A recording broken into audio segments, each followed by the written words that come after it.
तो महाराज कहते हैं जिस जगह चौड़ी रास्ता होती वहां तो आराम से निकल लेते थे, और जहां संकेत रास्ता होती है, कंकड़ होते हैं, कांटे होते हैं, वहां चलने में कठिनाई होती है। लेकिन इन्होंने चलने का ढंग नहीं बदला। देखा है सीता जी के पैरों में घुटनों तक सूजन आ गई, लक्ष्मण जी के पैरों में छाले पड़ गए, निषाद राजगुरु के पैरों से रक्त खून निकल रहा था, लेकिन चलने का क्रम नहीं बदला। धर्म के मार्ग पर अगर चलते हैं तो कठिनाई तो बहुत आएगी। भगवान ने पीछे मुड़ करके देखा, बोले नहीं नहीं, अब ये चलने का क्रम मैं बदल दूंगा। कैसे? निषाद राजगुरु सबसे आगे चले गए, उनको किसी के पद चिन्ह बचाने की जरूरत नहीं पड़ेगी। निषाद राजगुरु के पीछे लक्ष्मण जी चले गए, उनको निषाद राजगुरु के पद चिन्ह बचाने की जरूरत नहीं पड़ेगी। और लक्ष्मण जी के पीछे सीता जी चलेंगी, सीता जी को किसी के पद चिन्ह बचाने की जरूरत नहीं है, और सीता जी के पीछे मैं चलूंगा। कहने का तात्पर्य, अगर मैंने चलने का क्रम नहीं बदला तो एक दिन बैराग्य मेरे पीछे होगा। जब बैराग्य है अंदर,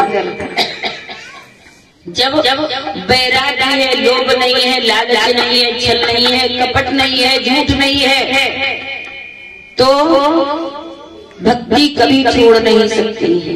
भक्ति तुम्हारे पीछे पीछे दौड़े। पहले तो मुझे भक्ति के पीछे चलना होगा, लेकिन एक दिन ऐसा आएगा जो भक्ति मेरे पीछे दौड़ेगी, और जब वैराग्य और भक्ति मेरे साथ है तो भगवान कभी मुझे छोड़ करके जा नहीं सकते, मेरे पीछे पीछे आए। कैसे?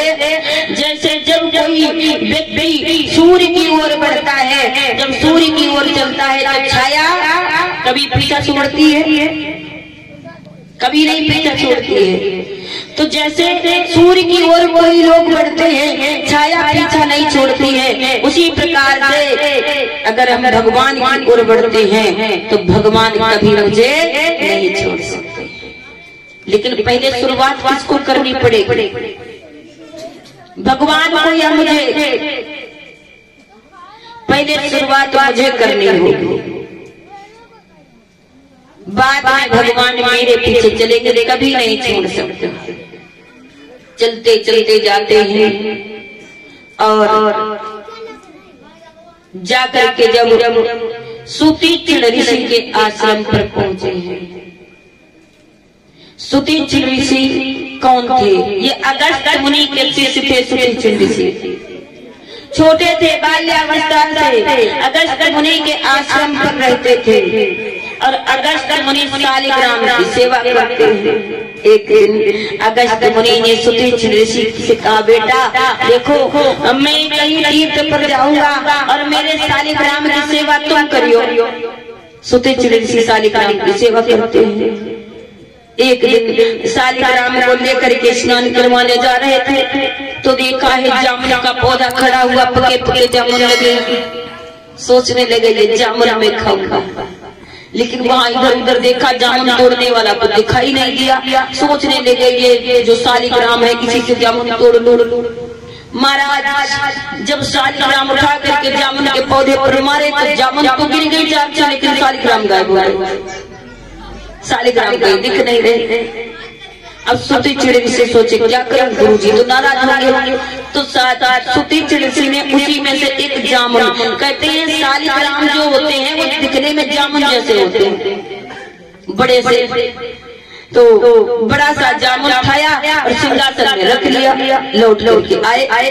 अब रोजाना उसी की पूजा करें। जब अगस्त्य मुनि आए, बोले बेटा, तो देखा है अगस्त्य मुनि बोले बेटा शालिग्राम को ले आओ, मैं उनको स्नान करवाऊं और उनकी सेवा करवाऊं।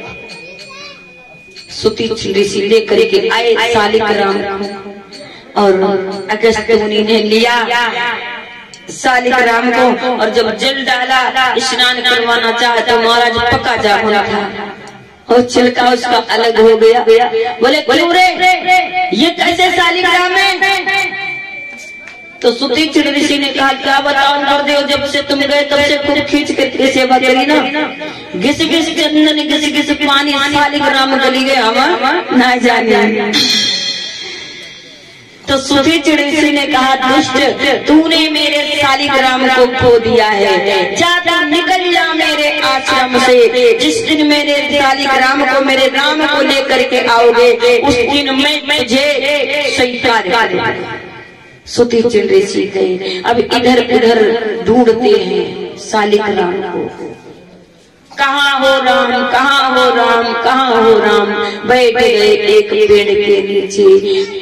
कहाँ हो, कहाँ हो, कहाँ हो कहते कहते कांव कांव की समाधि लग गई सुतीक्षण ऋषि को। जब सुतीक्षण ऋषि के आश्रम पर पहुंचे भगवान राम, तो कहते हैं आज सुतीक्षण ऋषि बहुत प्रसन्न हो गए। जो भगवान की खोज में निकलता है, एक दिन उसको भगवान आकर के अवश्य मिल जाता है। और भगवान राम को लेकर के सुतीक्षण ऋषि अगस्त मुनि के आश्रम पर जाते हैं। अगस्त मुनि बहुत प्रसन्न हुए कि मेरा शिष्य आज मेरे प्रभु को लाया है, मुझे दर्शन करवा दिया। और भगवान ने जाकर के अगस्त मुनि से एक बात पूछी। क्या? कहने लगे महाराज, मैं जिस जगह जाता हूँ एक गांव सा बस जाता है, मुझे 14 वर्ष जंगल में रहना है, तो बताओ मैं कहाँ रहूँ, मुझे रहने के लिए जगह बताओ। तो अगस्त मुनि ने कहा हे प्रभु बताओ, आप ही पहले मुझे बताओ तुम कहाँ नहीं रहते हो, आप कहाँ नहीं रहते हो, वहाँ मैं आपको रहने के लिए जगह बता। तो प्रभु श्री राम जी बोले कि महाराज निराकार रूप में तो सारे संसार में रहता हूँ, कण कण में रोम रोम में व्यापक हूँ, घट घट में व्यापक हूँ निराकार रूप में, लेकिन साकार रूप में लीला करने आया, साकार रूप में लीला करने आया हूँ। तो बताओ मैं कहाँ निवास करूँ? तो बताया अगस्त मुनि ने कि जाओ तुम पंचवटी में निवास करो। तो परीक्षित भैया आप कभी पंचवटी गए हैं क्या? नहीं गए। जब गए नहीं तो पंचवटी देखिए कहाँ से? पंचवटी जानते भी नहीं होंगे। 5 पौधे की पंचवटी है, लेकिन असली पंचवटी क्या है? क्षिति जल पावक गगन शरीरा, 5 तत्व में बना शरीरा। यही शरीर जो है असली पंचवटी, ये मनुष्य शरीर है जो 5 तत्वों से मिल करके बनी है। अगस्त मुनि ने कहा जाओ तुम जाकर के पंचवटी में निवास करो। तो जैसा कि मैंने बताया कि संपूर्ण भगवान राम की कथा मनुष्य शरीर में व्यापक है, मनुष्य शरीर में विराजमान है, यही पंचवटी है। बोले जाओ पंचवटी में निवास करो। मनुष्य जीवन में आत्मा के रूप में कहते हैं परमात्मा रहते हैं, भगवान रहते हैं, भक्ति के रूप में सीता जी रहते हैं, वैराग्य के रूप में लक्ष्मण जी रहते हैं, और भक्त के रूप में स्वयं भक्त है। उसके बाद में महाराज उसी पंचवटी में रहते हैं प्रभु श्री राम जी, लघुवैया लक्ष्मण और सीता जी। समय कम है इसलिए बातों बातों से ही कथा समझानी है। और उसी पंचवटी में कौन आता है? उसी पंचवटी से लंका से शूर्पणखा आई है। इस मनुष्य जीवन में शूर्पणखा कौन है?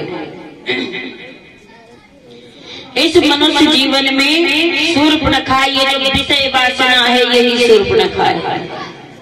जो विषय वासना होती है देखने में बहुत सुंदर लगती है, विषय वासना देखने में बहुत सुंदर लगती है, लेकिन इसका रूप विकराल होता है।